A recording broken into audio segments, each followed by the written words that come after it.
তো 2 দিন আগে নাকি আমার বাচ্চাটা মারা গেছে। ওরা আমার বাচ্চাকে মেরে ফেলছিল। আসসালামু আলাইকুম এভরিওয়ান। আজকের ভিডিওতে আমি আমার জীবনে 8 বছরের একটা সংগ্রাম আর আল্লাহ তাআলার অশেষ রহমত, অলৌকিক ক্ষমতার একটা বর্ণনা দিব।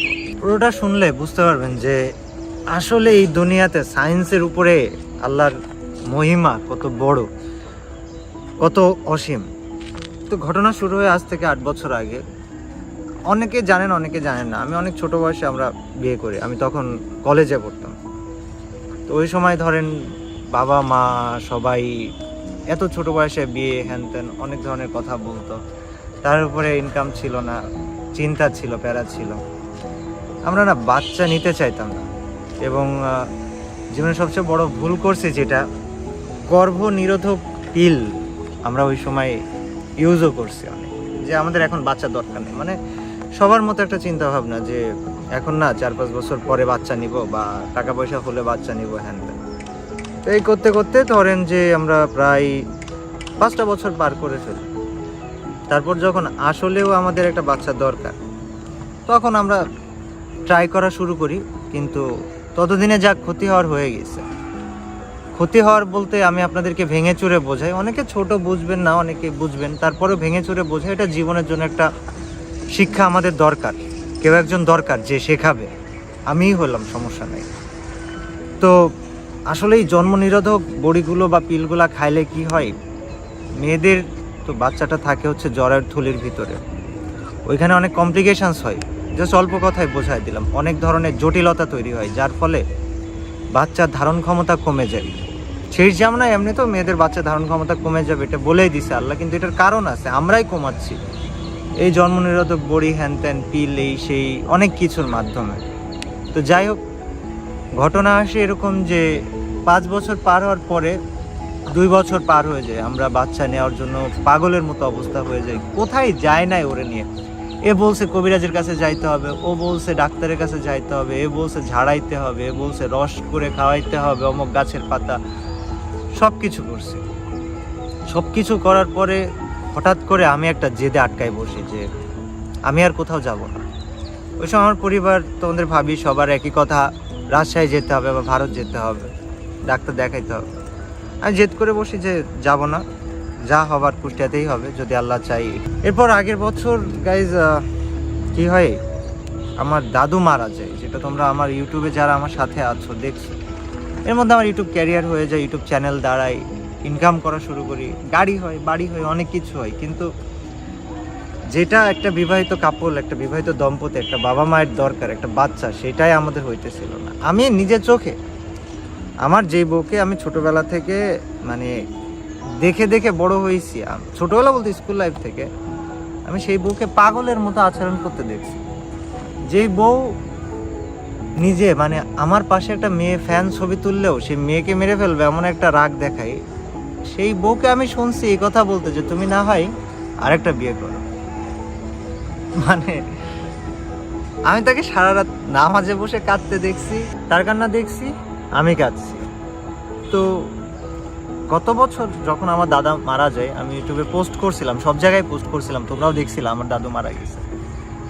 তো আমরা জানতাম না ওই সময় কি করি, প্রায় 6 ঘন্টার একটা জার্নি করি, যাই দাদুকে মাটি দিয়ে আসি, আবার চলে আসি। তারপর তোমাদের ভাবির নানি মারা যায়, সেইখানেও ধরো যায়, মেয়ে অনেক ভারী ভারী কাজ করে। অ্যান্ড তোমাদের ভাবি রান্না বাড়া ঘরের প্রতিটা কাজ যা একটা মানুষ এক্সপেক্ট করতে পারে সবই করে। মানে এই যুগের থেকে যেন একটা আলাদা, খুব খুব খুব বড় একটা রহমত আমার জীবনের জন্য।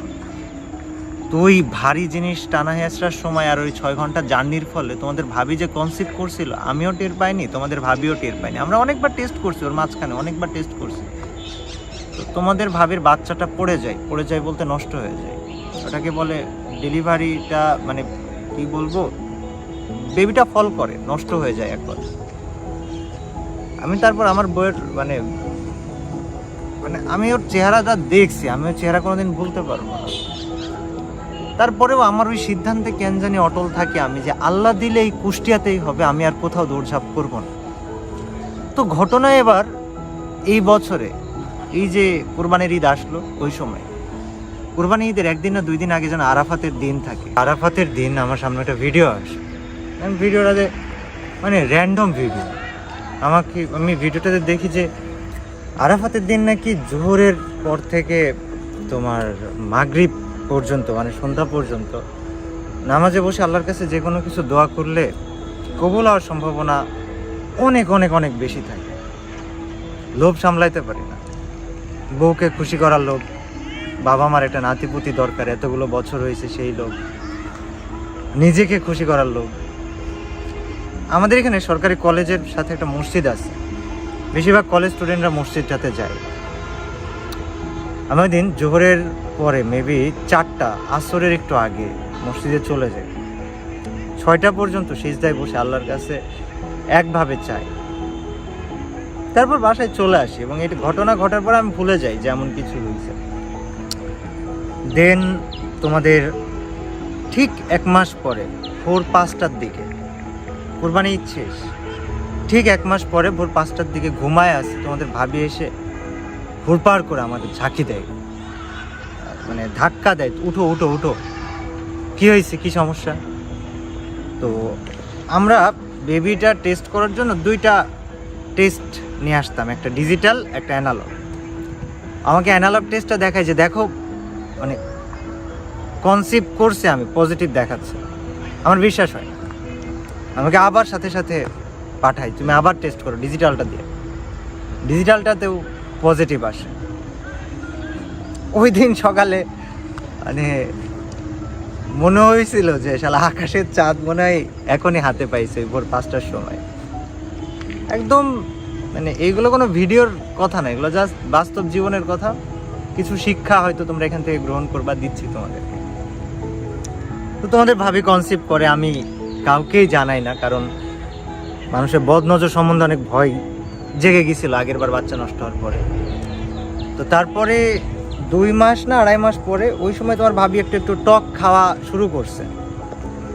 তা আমি ওকে তেঁতুল এনে দিচ্ছি, অ্যান্ড ওই দিন প্রচুর পরিমাণে তেঁতুল খাইছে। রাত্রেবেলা বেবিটা নষ্ট হয়ে গেলে, বাচ্চাটা নষ্ট হয়ে গেলে যেমন হয় এক্স্যাক্টলি আবার তেমন হয়েছে, পুরা রক্তে অবস্থা খারাপ। আমি সারা রাত ওই দিন আমার বউয়ের পাশে পাথরের মতো শুয়েছিলাম, কারণ আমার বউ যেভাবে কাঁদতেছিল, তোমাদের ভাবি যেভাবে কাঁদতেছিল, ওই জায়গায় যদি আমি 1 ইঞ্চি কষ্ট দেখাইতাম তোমাদের ভাবি মারা যেত, মানে ওর নিজের আটকানোর আর কোনো ক্ষমতা পাইতো না। আমি উল্টা পাল্টা বলে টলে ওরে সাহস দিয়ে, আমার আম্মা কাঁদছে, তোমাদের ভাবির আম্মা কাঁদছে। তো তারপরেও সকালে উঠে নিচতলার আন্টি একটা বই নিয়ে আসে, দোয়া সম্বলিত বই। আমি দোয়াগুলো পড়ে তোমাদের ভাবির পেটে ফু দিতে থাকি, এক নাগাড়ে হাত বুলাইতে থাকি আর দোয়া পড়তে থাকি, এক কথায় আমল করতে থাকি। তারপর দুপুরে ডাক্তারের কাছে নিয়ে যায়, ডাক্তার আবার সনো করে আর বলে যে না, বাচ্চা ঠিক আছে। কলিজা কেউ নিয়ে চলে যে আবার যদি ফেরত দেয় না, এমন একটা সুখ পাইছিলাম। তারপরে অনেক আপস অ্যান্ড ডাউনস, অনেক সমস্যা হয় তোমাদের ভাবির, যেহেতু 8 বছর ধরে বাচ্চা হয় না, অনেক কমপ্লিকেশনস হয়, ওয়াটার ব্রেক করে কারণে অকারণে, মানে ব্যথা হয়, অনেক অনেক অনেক সমস্যা। প্রায় 14টা ইঞ্জেকশন মেয়েটাকে দিছি, নিজে কিনে কিনে এনে দিছি, তো আমি জানি। তো যাই হোক, ফাইনালি 9 মাস হয়ে যায় এই মাসে। 9 মাস বলতে 8 মাস 20 দিন, আর কিছুদিন পরে 9 মাস হবে। আর দুজনে অনেক হ্যাপি ছিলাম। তো টেস্ট করাইতে, সোনো করাইতে নিয়ে যাই কোনো একটা ডাক্তারের কাছে, কারণ আমরা যেই ডাক্তারের কাছে দেখাইতাম উনি 8 মাসের পরে দেখে না। এবার সোনো করাইতে যেয়ে দেখি যে আমাদের বেবিটার, বাচ্চাটার গলার চারিপাশে মানে জ্বরের ভিতরে মায়ের যে নাড়ি থাকে, এই নাড়িটা এমনভাবে পেঁচায় আছে যেন ফাঁসি দেওয়া হইলে যেভাবে পেঁচায় থাকে সেইভাবে পেঁচায় আছে। তারপর 2 হাতের বগলের ভিতর দিয়ে, পায়ের ভিতর দিয়ে পেঁচায়, বাচ্চাটা নড়তেছে না। আল্লাহর কাছে আমি এই গত মাসগুলোতে সবসময় দোয়া করছি যে আল্লাহ যাই হোক না কেন বাচ্চাটাকে আর বাচ্চার মাকে সুস্থ রাখে। তো ওই দোয়ার উপরে একটা ভরসা ছিল। ডাক্তার তো বলছে যে কালকেই সিজার করে ফেলতে হবে, পরশু দিনই সিজার করে ফেলতে হবে, যখন প্রথম সনো করা হয়। বাট ওই অবস্থা দেখে আমার কেন জানি আত্মবিশ্বাস ছিল যে না, আল্লাহর কাছে আমি দোয়া করে রাখছি আমার বাচ্চা নর্মালে হবে। মানে আল্লাহর প্রতি অমানসিক বলতে কি, মানে সীমাহীন বিশ্বাস তো আমাদের থাকা কেন জরুরি সেটা বোঝাইতেছে তোমাদের। তেমন কিছু হওয়ার পরের দিন আমার কেন জানি মনে হয় যে ডাক্তার হয়তো বা জোর করে সিজার করাইতে চাচ্ছে। আরেকটা জায়গায় যাই আমরা সোনো করাইতে, অ্যান্ড ওইখানে সোনো করাইতে গেলে আব্বু গেছিল আমাদেরকে নিয়ে। আমার আব্বু একজন পল্লী চিকিৎসক, তো আব্বু গেছিল আমাদেরকে নিয়ে, অ্যান্ড ডাক্তার প্রায় আধা ঘন্টা ধরে সোনো করে, তারপরে স্টেথোস্কোপ পেটে লাগায়, এইভাবে চাপ দিচ্ছে, ওইভাবে চাপ দিচ্ছে, হচ্ছে আমার কলিজা ছিঁড়ে নিচ্ছে, মনে হচ্ছে ওকে গলা টিপে ধরি। ডাক্তার পারতেছি না, সে তো তার কাজ করতেছে। তো আমাদেরকে আর রিপোর্ট বলে না, কিছু বলে না, বলে আপনারা যান, আমি একটু পরে বলবো। আব্বু আমাদেরকে বাসায় পাঠায় দেয়। আবার হঠাৎ করে 20 মিনিট পর আব্বা আমাকে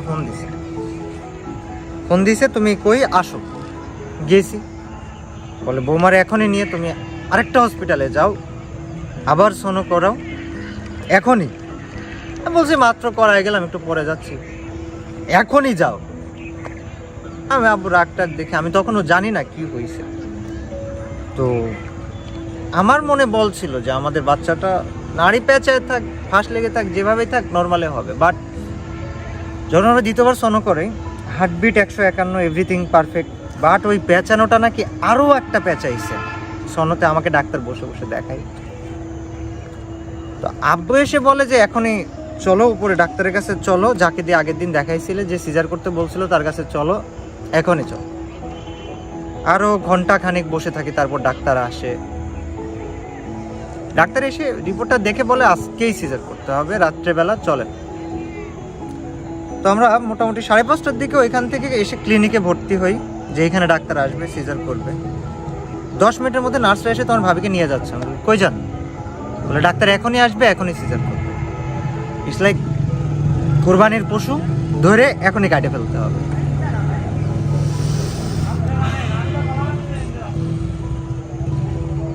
রাজি হই, আর কোনো উপায় নেই দেখে, আর আব্বুর জোরাজোরিতে রাজি হই। তো মোটামুটি 30-40 মিনিটের মধ্যে কিছু বুঝে ওঠার আগে ডাক্তার আসে, সিজারে লেগে যায়। এই সময় আমার আব্বু আমার বন্ধু মনের সাথে কথা বলে। মন পুরো সময় সাথে ছিল, ধ্রুব, পাপন, রবিন, ফাহিম, সবাই ওরা ছিল, আমি। তো মনের সাথে আব্বুর কথা হয়। প্রথম যে ডাক্তার তার কাছে আব্বু নিয়ে গেছিল সোনো করাইতে, ওনাকে বলছে যে বাচ্চাটা 2 দিন আগে মারা গেছে। আমার ছেলে 2 দিন আগে নাকি মারা গেছে।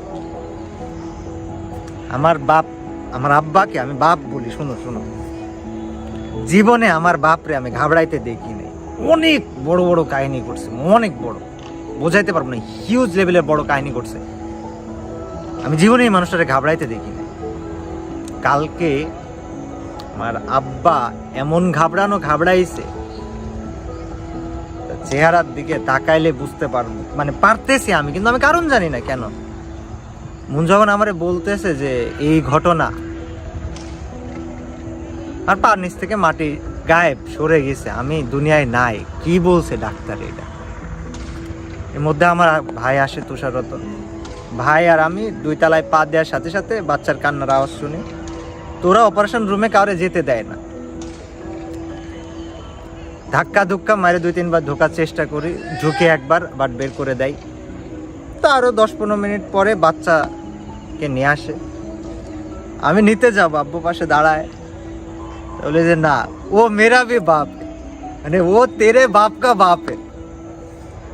আব্বু কোলে নেয়, কানে আজান দেয়, তারপর আমি কোলে নিই, কালেমা পড়ে ওর 2 কানে ফু দিই।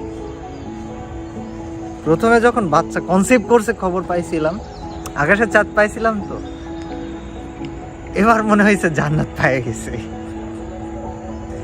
কিন্তু বাচ্চারে কোলে নিয়ে যে এভাবে বসছি, আমার মাথা, আমার মন, আমার হৃদয় সব ওই অপারেশন থিয়েটার রুমে আমার বউয়ের কাছে। তাও আমি বাচ্চা কাউকে দিচ্ছি না। আমার শাশুড়ি, খালা শাশুড়ি, শালি, মানে আব্বা সবাই, আমি বাচ্চা কাউরে দিচ্ছি না, কোলে নিয়ে এভাবে বসে আছি। আর আমার মাথাটা আমার বউয়ের অপারেশন থিয়েটার রুমে।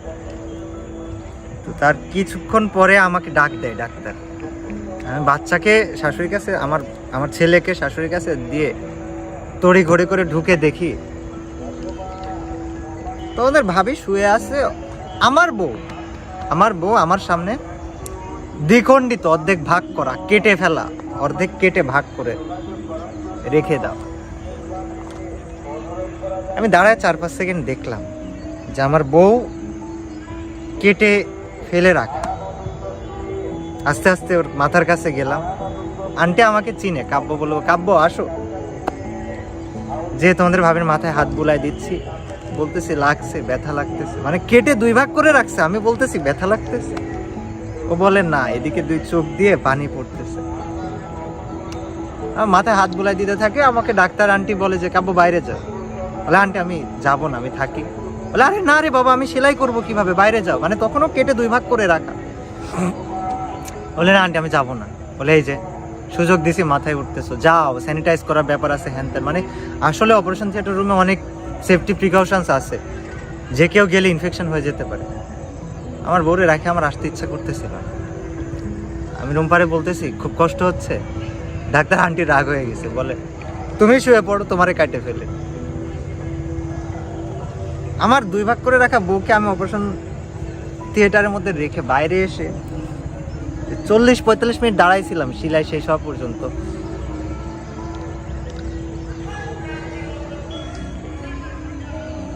আমি বোঝাইতে পারবো না। বাচ্চা আমার কোলে, কিন্তু আমার মাথা আমার বউয়ের কাছে। মানে আমার এইটার থেকে ওইটা বেশি দরকার। আমি তো জানতাম যে আমার বউরে আমি অসম্ভব ভালোবাসি, কালকে টের পাইছি আসলে কতটা ভালোবাসি। এই ভিডিও শেয়ার করলাম কেন, এত বিপদ আপদ যখন হয়েছে তখন আমি মনে মনে আল্লাহর কাছে আস্তাগফিরুল্লাহ পড়ছি, আল্লাহর কাছে সুবহানাল্লাহ, আলহামদুলিল্লাহ, আল্লাহু আকবার পড়ছি, আল্লাহর কাছে ইস্তেগফার করছি, যা কিছু সম্ভব করে শুধু দোয়া করছি, আল্লাহ তুমি বাচ্চাকে বাচ্চার মাকে সুস্থ রাখো, বাচ্চাকে বাচ্চার মাকে সুস্থ রাখো, বাচ্চাকে বাচ্চার মাকে সুস্থ রাখো। আমার বউ যখন সেলাই শেষ হয়, ডাক্তার বলে সুস্থ আছে। শিশু ডাক্তার এসে বাচ্চাকে দেখে বলে বাচ্চা সুস্থ পুরোপুরিভাবে। অথচ 8 মাস 20 দিনে বাচ্চা সুস্থ হওয়ার কথা না, আইসিইউতে ভর্তি করানো লাগতে পারে। এটা আগে থেকে আমাদেরকে সিজার যিনি করছেন আন্টি বলে রাখছে। আল্লাহর কাছে দোয়া করলে জীবনে সব সম্ভব। আমার ইউটিউব আল্লাহর কাছে দোয়া করে চাওয়া, আমার বউ আল্লাহর কাছে দোয়া করে চাওয়া, টাকা পয়সা দোয়া করে চাওয়া, বাড়ি দোয়া করে চাওয়া, গাড়ি দোয়া করে চাওয়া, বাপ মার হাসি দোয়া করে চাওয়া, এভরিথিং। নামাজে বসো, তাহাজ্জুদে বসো, বা এমনি বসো, রাত্রে শুয়ে শুয়ে বসো, আল্লাহর কাছে দোয়া করলে সব পাইছি আমি, সব সব সব। যাক, তারপরে যখন তোমাদের ভাবিকে অপারেশন রুম থেকে, মানে থিয়েটার থেকে বের করে, ও তো পর্দা করে, ওরে পুরো ঢেকে বের করছে। মানে মানুষ মারা গেলে যেরকম ঢেকে বের করে, ওইভাবে ঢেকে বের করছে। এক সেকেন্ডে আমার কলজা এই জায়গা থেকে উড়ে নাই। আমি ওর দিকে তাকায় যখন দেখছি পুরো ঢাকা, আমার কলজা নাই, লাইক আমি মরে গেছি। যাই হোক গাইস, তোমাদের ভাইয়ের ছেলে হয়েছে, নাম আকিকার দিন তোমাদের সবাইকে জানাবো। আর এই এত গল্প, এত কিছু বললাম একটাই কারণে, আল্লাহ তাআলা বা উপরওয়ালা বা সৃষ্টিকর্তার কাছে চাও, সব পাবা, সব বিপদ থেকে রক্ষা করবে। আমি সাক্ষী তোমাদের সামনে।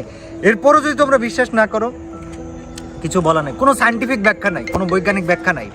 আল্লাহর কাছে চাও, সব পাবা, সব সব। চাও চাও, আল্লাহ কইছে চা তুই আমার কাছে চাও।